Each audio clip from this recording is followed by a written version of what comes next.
Shalom, Mama dan Sasan semua. Perkenalkan, nama saya Teroci Maukaveli. Saya Teodina Lande. Saya Esmiju. Kami dari kelompok 3. Di sini kami akan membahas tentang sejarah pemerintahan Salomo yang terdapat di bab 15. Selamat menyaksikan. Kami bahas yaitu kejayaan dan kehancuran bangsa Israel pada masa pemerintahan Salomo. Nah, pasti kita mengetahui bahwa Salomo adalah putra dari Raja Daud dan Batseba.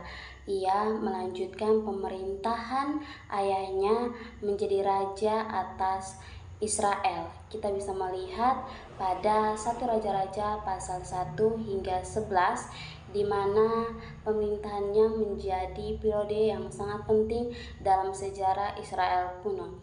Nah, Salomo ini dikenal sebagai raja yang begitu saleh dan bijaksana, sehingga para sejarawan dikotomis menggambarkan masa pemerintahan Salomo adalah masa kejayaan, kemakmuran, dan pembangunan keagamaan Israel, terutama terhadap pendirian bait suci di Yerusalem.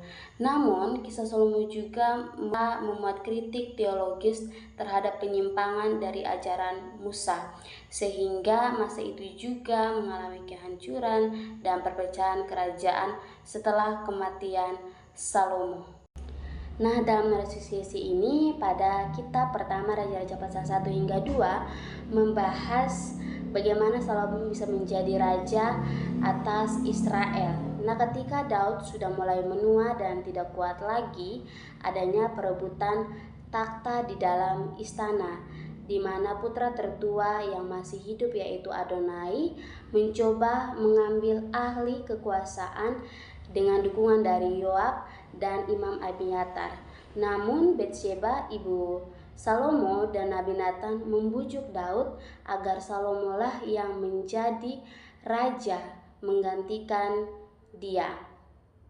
Lalu Daud pun setuju dan memanggil Imam Sadok dan Nathan untuk mengurapi Salomo menjadi raja atas Israel. Nah, ketika Salomo menjadi raja atas Israel, ia berencana untuk menyingkirkan Adonai, Yoab, dan Simei. Nah, dalam pembangunan bait suci dan istana ini menjadi awal kejayaan dan kemakmuran bangsa Israel, di mana pada tahun keempat pemerintahan Salomo, ia mendirikan bait suci di Yerusalem dengan panjang 60 hasta, lebar 20 hasta, dan tinggi 30 hasta.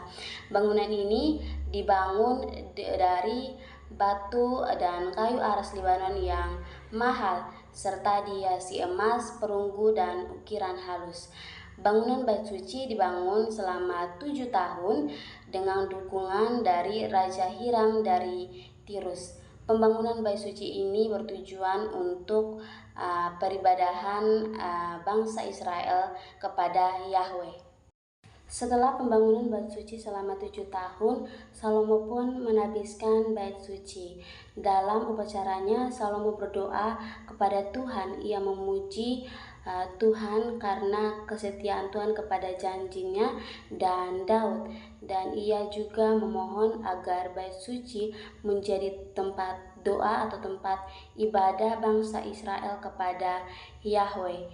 Dia juga memohon kepada Tuhan agar Tuhan mengampuni bangsa Israel jika mereka berbuat dosa dan jika mereka ingin bertobat dan berdoa menghadap tempat itu lagi. Adapun administrasi kerajaan yang Salomo bentuk untuk memperkuat sistem pemerintahan bangsa Israel.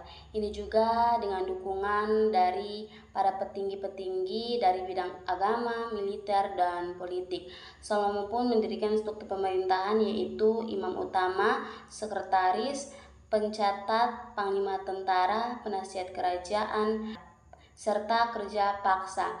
Semua struktur ini berada di bawah pemerintahan Salomo. Salomo juga membagi kerajaan menjadi 12 distrik administratif, tidak termaksud Yehudi. Nah, adapun hikmat dan kebijakan Salomo yang dikenal luas yaitu pada penghakiman dua perempuan yang merebutkan satu bayi, di mana Salomo dengan penuh hikmat dia menyuruh agar bayi itu dibelah dua, tetapi ibu yang sejati dia tidak mau, dia menolaknya dan dia ingin memberikan bayi itu kepada perempuan yang lain.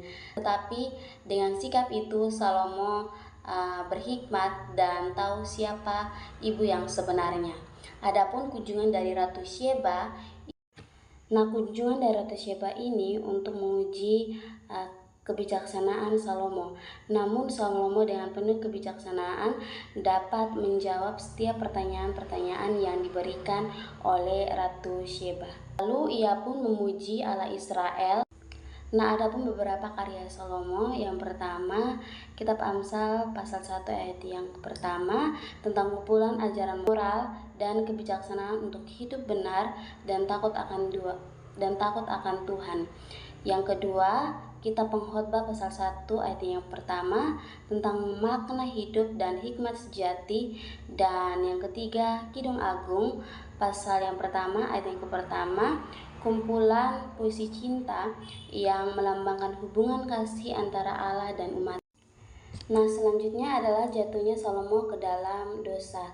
Kita dapat melihat pada kitab pertama Raja-Raja pasal 11 ayat yang keempat hingga yang ke-8, bahwa di masa tuanya Salomo ia menikahi banyak perempuan asing, sekitar 700 istri dan sekitar 300 selir. Perempuan-perempuan itu mempengaruhi Salomo dan membujuk dia untuk menyembah dewa-dewa mereka. Akibatnya hati Salomo tidak lagi setia kepada Yahweh dan mendirikan tempat-tempat ibadah bagi dewa-dewa tersebut di sekitar Yerusalem.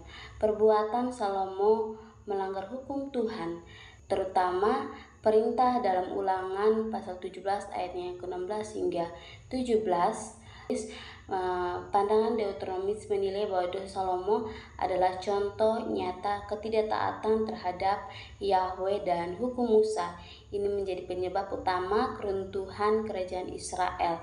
Pandangan Deuteronomis dalam sisi teologis yaitu ketaatan membawa berkat, sedangkan pelanggaran membawa kutuk dan yang terakhir adalah dampak ketidaktaatan terhadap hukum Musa dan Yahweh. Yang pertama adalah keruntuhan dan perpecahan kerajaan bangsa Israel. Ketidaktaatan Salomo pada Tuhan, setelah ia mati, kerajaan terbagi menjadi dua, yaitu kerajaan Israel Utara dan kerajaan Yahudi Selatan. Dan yang kedua, kehadiran musuh dan kekacauan politik. Tuhan membangkitkan setiap lawan-lawan Salomo seperti Hadad orang Edom dan Rezon dari Damsyik. Ini menandai bahwa hilangnya perlindungan ilahi yang semula menyertai masa damai pemerintahan Salomo. Dan yang ketiga, yaitu jatuhnya hubungan perjanjian antara Allah, di mana pandangan Deuteronomis tentang perjanjian Allah dengan umatnya bersifat bersyarat pada ketaatan terhadap hukum Tuhan di dalam Ulangan pasal yang ke-28. Ketika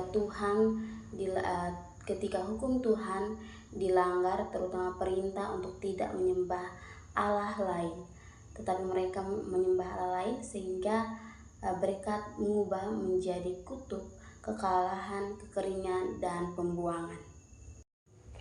Dari topik yang kami bahas, kami mengambil kesimpulan bahwa para sejarawan Deuteronomis menggunakan kisah pemerintahan Salomo untuk menyampaikan bahwa meskipun Salomo diberkati dengan hikmat dan kekayaan, ketidaktaatannya pada akhirnya membawa kehancuran bagi kerajaannya. Para sejarawan Deuteronomis menekankan bahwa hanya dengan mematuhi hukum Tuhan dan menjauhi penyembahan berhala, mereka dapat memastikan kemakmuran dan kestabilitas dan kemakmuran kerajaan memastikan kemakmuran kerajaan mereka. Mari kita melihat kisah Salomo sebagai pembelajaran dalam hidup kita untuk menjadi pribadi yang lebih baik.